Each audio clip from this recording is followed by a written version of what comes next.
अस्सलाम वालेकुम स्टूडेंट। आज हमने पढ़ना है significance of secondary growth. Secondary growth क्या है, प्राइमरी ग्रोथ क्या है। प्राइमरी ग्रोथ की वजह से प्लांट्स अपनी लेंथ में इजाफा करते हैं। सेकेंडरी ग्रोथ की वजह से प्लांट अपनी विड्थ और गिर्थ में इजाफा करते हैं, यानी मोटाई में इजाफा करते हैं।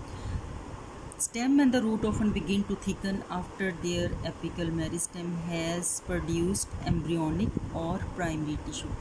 अब प्राइमरी टिश्यू जैसे ही बनेगा और वो बन रहा है एपिकल मेरिस्टेम की वजह से। मेरिस्टेम्स वो सेल्स होते हैं जो डिवाइड करते रहते हैं, that have the potential to divide for the whole life of the plant. Different types of meristems हम आगे पढ़ेंगे। एपिकल मेरिस्टेम की वजह से प्राइमरी ग्रोथ होगी, मीन प्लांट की लेंथ में इजाफा होगा। जब जैसे ही सीड में से प्लांट निकलता है और उसका सर्टन लेंथ तक के बाद अब उसकी सेकेंडरी ग्रोथ शुरू हो जाती है। और सेकेंडरी ग्रोथ है क्या, an increase in plant girth due to vascular cambium and the कॉक cambium is called secondary growth. और उसकी गिर्थ और डायामीटर में या उसकी विड्थ में इजाफे को हम सेकेंडरी ग्रोथ बोलेंगे। और यहाँ पर वस्कुलर कैम्बियम और कॉक कैम्बियम आ जाएंगे जो सेकेंडरी ग्रोथ करेंगे। Secondary result of secondary growth is most evident in woody perennial plants like trees, shrubs and the vine। perennials हैं जो biennials एंड एनुअल्स वो प्लांट्स होते हैं। एनुअल्स जो अपना लाइफ साइकिल 6 मंथ में कंप्लीट करते हैं, बाइनियल्स जो 1 ईयर में कंप्लीट करेंगे, और perennials जो again and again fruiting stage आएगी, फिर वो वेजिटेटिव हो जाएंगे, फिर वो फ्रूट प्रोड्यूस करेंगे और कई सालों तक चलते हैं, उनको हम perennial प्लांट्स बोलते हैं। अब यहाँ पर ये आपको सेकेंडरी ग्रोथ ज़्यादा एविडेंट नज़र आती है ट्रीज़ के अंदर। और 2 टाइप्स ऑफ यहाँ हैं टिश्यूज़ आ रहे हैं, वस्कुलर कैम्बियम एंड द कॉक कैम्बियम। अब वस्कुलर कैम्बियम क्या है? First appear as a cylinder of actively dividing cells between primary xylem and primary phloem.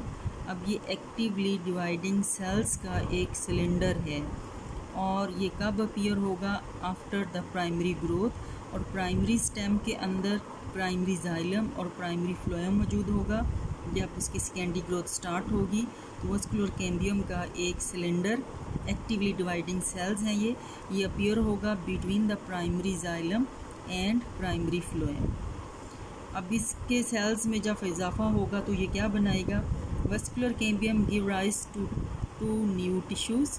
One is secondary xylem next to the inner surface of the vascular cambium, and other is the secondary phloem outer to the vascular cambium। अब एक diagram मैं आपको दिखाती हूँ, उसमें ज़रा देखिएगा। ये जाइलम है अंदर वाली साइड पर, प्राइमरी जाइलम, और इसके बाहर ये वाला ये प्राइमरी फ्लोएम मौजूद है, ठीक है। अब इन दोनों टिश्यूज़ के दरमियान में ये वाला वस्कुलर कैम्बियम अपीयर हो जाएगा। वस्कुलर कैम्बियम ये एक्टिवली डिवाइडिंग सेल्स हैं। अब इस टिश्यू ने अंदर की तरफ भी सेल्स को प्रोड्यूस करना है और बाहर की तरफ भी सेल्स को प्रोड्यूस करना है। अब 2 टाइप्स ऑफ टिश्यूज़ ये बनाएगा vascular cambium.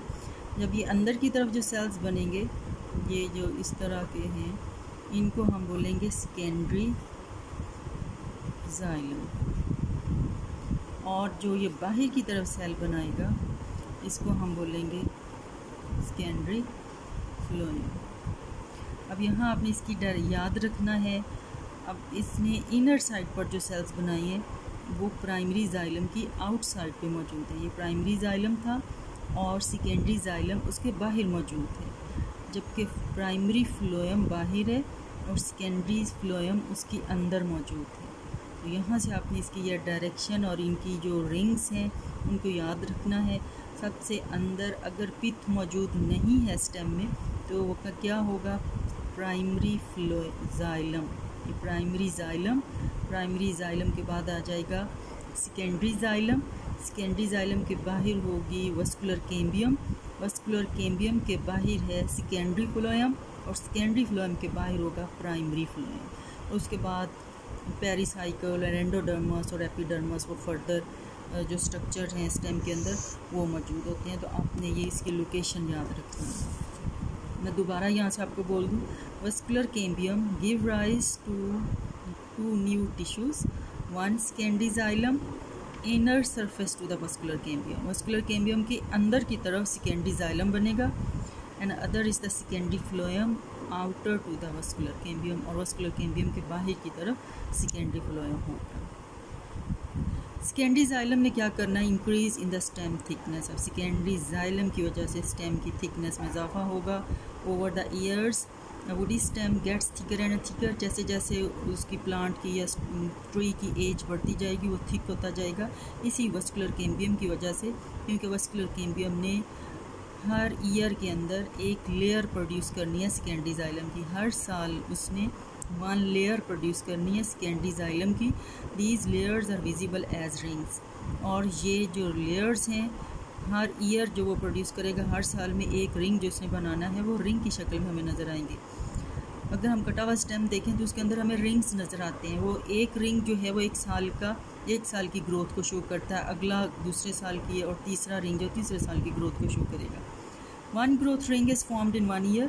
A count of these rings at the base of the trunk indicates the age of the tree at the time it was cut. जब हम किसी दरख्त को काटेंगे तो उसके अंदर जो रिंग्स का नंबर है वो हमें ट्री की एज का भी पता बताते हैं। In most trees, the conduction of water and dissolved substances by secondary xylem becomes limited to the outer or the younger portion of that tissue. अब xylem जो है वाटर की कंडक्शन करती है, पूरी की पूरी xylem जो है वो कंडक्शन ऑफ वाटर में इन्वॉल्व नहीं होगी, उसका आउटर और द यंगर पोर्शन। अब आप देखिए कि ये इनर पोर्शन है, जैसे जैसे ये रिंग्स बनाती जाएगी ये फ्लोएम वस्कुलर कैम्बियम, ये इसके बाहर एक और रिंग दूसरा तीसरा बनता जाएगा, तो जो तीसरा चौथा या पांचवा जो आउटर रिंग्स होंगे वो यंगर होंगे और वो एक्टिव होंगे, और इनर रिंग्स जो हैं वो डेड हो जाएंगे। As trees grow older, only few annual growth rings are active in conduction at one time. Active portion of the xylem जो वाटर की कंडक्शन करेगा उसको हम सैपवुड बोलेंगे, और inactive non conducting portion of the xylem और the wood is called heartwood. अब हमने उसकी जाइलम की एक्टिविटी की बेस पर हमने उसको 2 टाइप्स में डिवाइड कर दिया।